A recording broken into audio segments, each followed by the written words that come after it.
اب آتے ہیں اس محیر العقول واقعے کی طرف، اس ایسی داستان کی طرف کہ جس پر یقین کرنا نہایت ہی مشکل ہے، لیکن ایسا ممکن بھی ہے کہ ہوتا ہو۔ ہم اپنے دوست ہی کی زبانی آپ کو ان کا واقعہ سناتے ہیں۔ یہ کچھ عرصہ پہلے کی بات ہے۔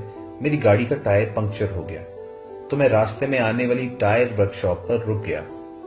رات کے 10 بج چکے تھے اور اس وقت عموماً چھوٹے شہروں میں تمام مارکیٹس بند ہوتی ہیں اور راستے سنسان ہوتے ہیں۔ اس وقت ایک ہی لڑکا ٹائرز کو پنکچر لگانے کے لیے موجود تھا۔ مجھ سے پہلے وہاں آلریڈی ایک بندہ بیٹھا تھا جس کی کار کا پنکچر لگایا جا رہا تھا۔ میں اس دوران گاڑی سے اتر کر باہر کرسیوں پر بیٹھ گیا۔ پنکچر کی دکان کا بوڑھا مالک وہاں پہلے سے بیٹھا حقہ پی رہا تھا۔ حقہ دیکھتے ہی میری طبیعت بے چین ہو گئی اور بے تکلفی سے میں نے اسے کہا، واہ انکل، مزہ آ گیا۔ میں نے اس کے حقے کو دیکھتے ہوئے اس سے اجازت چاہی اور بولا، کیا میں بھی ایک سوٹا لگا لوں؟ وہ ہنس کر بولا، ست بسم اللہ۔ اس نے حقے کی نئے مجھے تھما دی اور میں نے ابھی پہلا ہی کش لگایا تھا کہ کھانسی کا دورہ پڑ گیا۔ وہ بولے، پتر جی، حقہ پینا مردوں کا کام ہے، یہ کوئی سگریٹ نہیں ہے۔ حقے کے لیے پھیپھڑوں میں جان ہونی چاہیے۔ اب کون سی جان انکل؟ میں نے کہا تو وہ میری بات کا مطلب سمجھ گئے اور بولے، واقعی پہلے والی خوراکیں اور ورزشیں کہاں پتر جی۔ بظاہر وہ انکل کم از کم 80 سال کے اوپر تھے۔ گھنی اور بھاری مونچھیں، چوڑا سینہ، بدن کسرتی، تہبند پہنا ہوا تھا اور وہ بار بار اپنی باتوں کے دوران ایک لفظ بولتے کہ اللہ دیاں شاناں ویکھو، یعنی اللہ کی شان دیکھیں۔ یہ شاید ان کا تقیہ کلام تھا۔ اس سے بات کرتے ہوئے ان کے ساتھ بے تکلفی شروع ہو گئی اور پرانا زمانہ یاد کرنے لگے، دیسی لوگوں کی دیسی باتیں۔ باتوں ہی باتوں میں اس انکل نے مجھے ایک حیران کن واقعہ سنا دیا، انتہائی ناقابل یقین واقعہ جسے سن کر کوئی بھی یقین نہیں کرے گا۔ اور واقعہ انہوں نے کچھ اس طرح سنایا۔ بچہ، میں اس وقت 10 سال کا تھا، سمجھ لو تقریباً 60-65 سال پہلے کی بات ہے۔ میرے باپ دادا سرگودا کے رہنے والے تھے اور رب دیاں شاناں ویکھو، میرے دادے کی عمر اس وقت 100 سال تھی جب اس نے مجھے یہ واقعہ سنایا۔ واقعہ یہ تھا کہ اس علاقے کے زمینداروں نے اپنی زمین پر ایک کنواں کھودنے کے لیے مزدور بلائے، جو کھیتوں میں کئی روز تک کنواں کھودتے رہے۔ کنواں کافی گہرا ہو گیا اور پانی نکلنے کے قریب تھا کہ اچانک ایک روز کنویں کی ایک جانب سے مٹی کھسک کر کنویں میں گر گئی اور اس مٹی کے چھوٹے سے تودے کے نیچے ایک مزدور دب گیا۔ باقی مزدوروں نے شور مچا دیا کہ منظور مٹی کے نیچے دب گیا ہے۔ یہاں پر انکل کو کھانسی کا دورہ پڑا اور پھر جب کھانسی ان کی بحال ہوئی تو دوبارہ انہوں نے بات کو وہیں سے جوڑا کہ مٹی نکال کر اس مزدور کو نکالنے کی کوشش کی گئی، لیکن جب کافی کھدائی کے باوجود وہ منظور نامی مزدور نہ ملا تو انہوں نے سوچا کہ شاید انہیں مغالطہ ہو گیا ہے، وہ مزدور کہیں چلا نہ گیا ہو۔ اس لیے انہوں نے مٹی دوبارہ کنویں میں ڈال کر اس کو اوپر سے بند کر دیا، کیونکہ اب اس جگہ کنواں کھودا نہیں جا سکتا تھا، نہ اس کو خالی چھوڑا جا سکتا تھا، کہیں یہ نہ ہو کہ انجانے میں کوئی اس میں گر کر ہلاک نہ ہو جائے۔ یوں ہی زندگی کا پہیہ چلتا رہا، دن مہینے میں اور مہینے سالوں میں بدلتے رہے۔ 15-20 سال بعد زمیندار فوت ہوا تو اس کی اولاد نے کافی ساری زمینیں بیچ ڈالی۔ نئے لوگ آئے تو انہوں نے اس زمین کو آباد کرنے کے لیے فصلیں کاشت کرنا شروع کر دی اور انہیں بھی ایک کنویں کی ضرورت پیش آئی۔ اتفاق کی بات دیکھیے کہ اس کھدے ہوئے کنویں کے کچھ آثار باقی تھے تو انہوں نے اسی جگہ سے کنواں کھودنا شروع کیا۔ یہ وہی جگہ تھی جہاں پہلے کنواں کھودا جا چکا تھا اور ایک سانحہ رونما ہوا تھا۔ مزدور جب کافی گہرائی تک کنواں کھود چکے تو اچانک انہیں دھوتی کا کپڑا ملا۔ تو وہ حیران ہوئے کہ اس گہرائی میں یہ دھوتی کیسی؟ دوسرے مزدور بھی پریشان ہوئے۔ مالکان کو بلا لیا گیا کہ کھدائی کے دوران کنویں میں سے دھوتی ملی ہے۔ انہوں نے مزدوروں سے کہا کہ وہ احتیاط سے کھدائی کریں تاکہ دیکھا جائے کہ یہ دھوتی اگر کسی انسان کی تھی تو باقی چیزیں بھی اس کی ہیں یا نہیں۔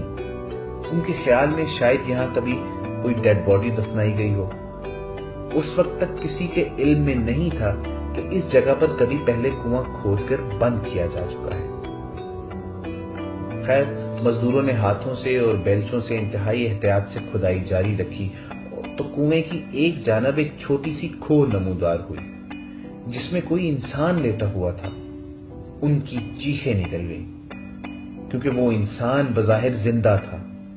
اس کی سفید داڑھی اس کی ناف تک بڑھی ہوئی تھی اور سر کے بالوں سے چہرہ چھپا ہوا تھا۔ وہ مزدور پہلے تو سمجھے یہ کوئی جن بوت ہوگا، لیکن مالکان نے مزدوروں کے ساتھ مل کر جب اس انسان کو ہاتھ لگایا تو اس کے بدن کا پورا گوشت پلپلا ہو چکا تھا۔ اس نے کسمسا کر اتنے سارے انسانوں کو دیکھا تو بے ہوش ہو گیا۔ اسے کنویں سے باہر نکالا گیا۔ پورے علاقے میں یہ بات پھیل گئی۔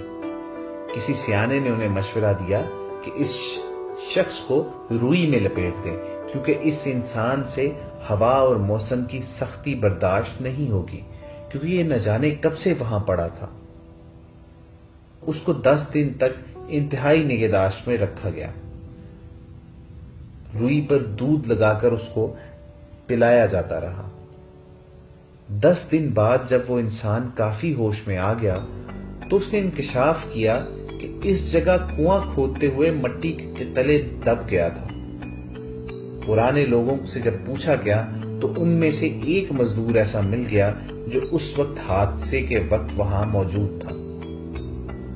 اس نے تصدیق کی کہ واقعہ تو ایسا ہوا تھا اور منظور حسین نامی ایک مزدور لاپتہ ہو گیا تھا، لیکن یہ کیسے ہو سکتا ہے کہ اتنے سال تک مٹی تلے دبا ہوا انسان زندہ رہ سکے؟ زندہ رہنے کے لیے ہوا، پانی اور خوراک کی ضرورت ہوتی ہے۔ یہ بڑا حقیقت پسندانہ سوال تھا۔ اس شخص نے سنا تو کہا، میں ہی منظور حسین ہوں، بس یہ میرے سونے اللہ کی شان ہے کہ اس نے مجھے پتھروں میں بھی رزق پہنچایا ہے۔ مجھے یہ خبر تو نہیں کہ میں کتنا عرصہ منو مٹی تلے دفن رہا ہوں، لیکن مجھے اس بات کا علم ضرور ہے کبھی بھوکا پیاسا نہیں رہا، نہ مجھے وقت گزرنے کا علم ہوتا تھا۔ اس منظور حسین نے بتایا کہ مجھے روزانہ کسی نہ کسی طرح پانی اور خوراک پہنچ جایا کرتی تھی۔ خواتین حضرات، یہاں آ کر ہمارے دوست کو اس چاچا جی نے بتایا کہ منظور حسین کی بیان کی گئی اس داستان میں یہاں سے آگے 2 روایات ہیں۔ ایک روایت کے مطابق منظور حسین نے یہ بتایا کہ اسے یہ معلوم ہے کہ وہاں ایک گائے آتی اور وہ اپنا تھن آگے کرتی اور وہ اس سے دودھ پی لیتا، جبکہ دوسری روایت کے مطابق منظور حسین کا بیان یہ تھا کہ اسے زیر زمین جو پانی کے قدرتی طور پر سسٹمز ہیں ان سے پینے کے لیے پانی، اور جو فصلوں کی جڑوں یعنی سبزیات جو جڑوں میں اگتی ہیں ان سے خوراک ملتی رہی۔ واللہ عالم، اللہ جانتا ہے کہ کیا سچ اور کیا حقیقت ہے، لیکن اس چاچا کے مطابق اس واقعے کے بعد منظور حسین 10 سال تک مزید زندہ رہا اور پھر فوت ہو گیا۔ اس واقعے کو بیتے کوئی 100 سال سے اوپر کا عرصہ ہو چکا ہے، لیکن یہ واقعہ آج بھی اس علاقے کے لوگوں کو اللہ سونے کی شان کی یاد دلاتا ہے۔ خواتین و حضرات،